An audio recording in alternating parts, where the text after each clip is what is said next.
Week 5 of the fantasy football season. Here's a few wide receivers I looked at off the wire this week. The first receiver, Dontayvion Wicks of the Green Bay Packers. So this Packer team, tough loss in week 4 versus the Minnesota Vikings. And they were down 28-0 early in this ball game. But Dontayvion Wicks, he had a big game. And with Jordan Love back, that football is going to be spread out. And a lot of players are going to go out there and make plays. So week 4, the best performance of the season for Wicks. 5 catches, 78 yards, 2 touchdowns on a whopping 13 targets. But like I said, once they were down 28-0, the rest of the way, they pretty much threw the football with this Green Bay Packer team. Wicks out there in 87% of fantasy leagues. Last season, we saw some flashes from him at the end of the year. But now coming off a big ball game like this, even though some of it was garbage time, he was the number 2 wide receiver in terms of production behind Jaden Reed, who had over 130 yards and found the end zone. So with a good matchup coming up at the Los Angeles Rams, where their secondary isn't all that great, and Wicks moving up the depth chart, it looks like, especially after Christian Watson took a monster hit and was immediately ruled out in that game in week 4. Wicks definitely a receiver to go out there, get in the hot pickup at the receiver position this week. Receiver Wan'Dale Robinson of the New York Giants. Wan'Dale Robinson's been solid so far in the early going. 3 out of the first 4 games with double-digit fantasy points in PPR leagues. So this Giant team, we know they've had trouble all season scoring the football. Besides Malik Neighbors,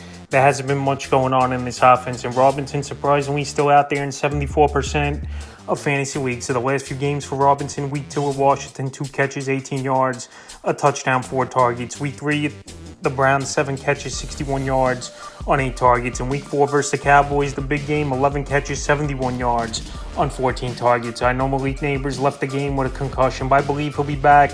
And he even said he's feeling better, and thanks for the support is Malik Neighbors. So Wan'Dale Robinson, he can run the routes. He's a nice underneath wide receiver, and I think he fits what Daniel Jones is trying to do, where we know Daniel Jones, he don't like getting that football down the field, and he's looking for those underneath and out routes, and that's what the speedy receiver Wan'Dale Robinson can do. I know his touchdown upside isn't going to be great, but in terms of catching the football 8-9 times a game some weeks, as yard after catch speed, I think he's a decent ad, and he's available, like I said, in 74% of fantasy leagues. Next wide receiver I looked at off the wire is Josh Downs of the Indianapolis Colts. Josh Downs had a nice ball game, especially when Joe Flacco came in mid-first quarter. 8 catches, 82 yards, and a touchdown on 9 targets. Out there in 80% of fantasy leagues, surprisingly, is Josh Downs. We know he missed the first 2 weeks of the season with injury, and now the last 2 weeks, week 3 versus the Bears, 3 catches, 22 yards, 5 targets. In week 4 versus the Steelers, 8 catches, 82 yards,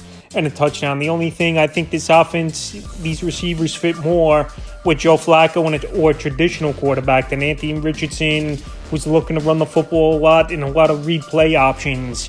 And Jonathan Taylor getting more of a workload, I believe, with Richardson at quarterback so far this season. So Downs, he goes out there. We saw last season he has speed. He could run some decent routes and make some plays. And if Richardson's out a few weeks here, these wide receivers, all of them in Indianapolis, are going to have value. But right now, it only looks like Richardson might miss this week 5 game, but Downs still someone I'd recommend after having a nice game to add this week. The next ad, Xavier Legette, outline the Panthers. I mentioned last week in the stash video, Legette was someone to stash. Once Adam Thielen went down with injury, he was going to step in and be the number 2 wide out, and that's exactly what happened in the week 4 game versus the Bengals. 6 catches, 66 yards, a touchdown, 10 targets, and 2 rush attempts for 10 yards. So Legette, early round pick this season in the NFL draft. Now, like I said, with Thielen out, a minimal 3-4 more weeks for this Carolina Panther team. He's getting the opportunity, and with Andy Dalton in there quarterback, at least that football is moving down the field and they're making some plays as this Carolina Panther team. Legette,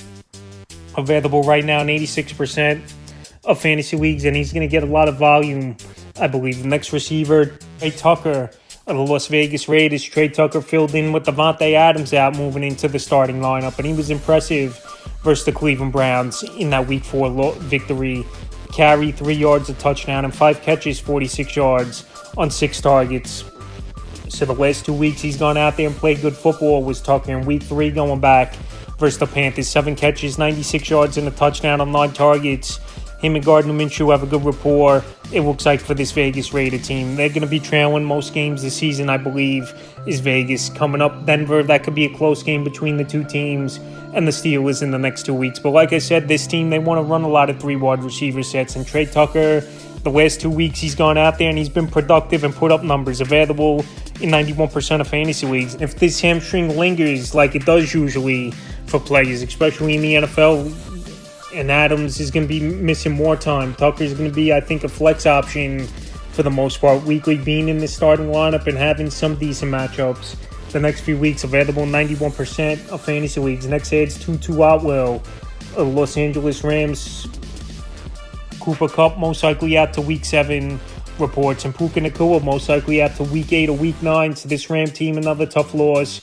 But Tutu Atwell, the last couple weeks, he's been a wide receiver that's gone out there and been productive for this depleted receiving core for the Rams. Week 3 versus the Niners, 4 catches, 93 yards, 5 targets. And Week 4 at the Bears, 4 catches, 82 yards on 6 targets. The targets are there. We know Atwell's a slot wide receiver. We know a lot of yards after catch, one of the more speedier receivers in the league. And I know after this week in Week 5, he's got the bye Week 6. But like I said, he's got value at least for one more week. Is Tutu Atwell. If Kupp comes back after the bye in Week 7. So right now, Atwell, last 2 games, double-digit fantasy points, healthy target rate with 11. And he's an ad this week. And the final receiver I looked at off the wire is his teammate Jordan Whittington of the Los Angeles Rams. Whittington's been playing the Cooper Kupp role over the last couple weeks in his position in Sean McVay's offense. Early in the year, we didn't see much, but last week, the best game of the rookie Whittington's career. Week 3 versus the Niners, 3 catches, 28 yards. And Week 4 at the Bears, 6 catches, 62 yards on 8 targets. So like I said, Kupp out to Week 7 after the bye. And Puka Nacua Week 8, Week 9 most likely returning for this Los Angeles Ram team. But if this Ram team, let's say, falls this week versus the Packers to 1-4 on the season, I don't know if they're going to rush these guys back right away. But Jordan Whittington, impressive rookie, making the team out of camp as a 6th-round pick. Sean McVay spoke highly of him in the preseason and in training camp. And even in the regular season, he's spoken highly of Whittington. So like I said, coming off 8 targets and playing the Cooper Kupp role in this offense for this Los Angeles Ram team, he's someone I would give an ad in deeper leagues, available 97% of fantasy leagues. That's a few wide receivers I looked at off the wire for Week 5 of the fantasy football season.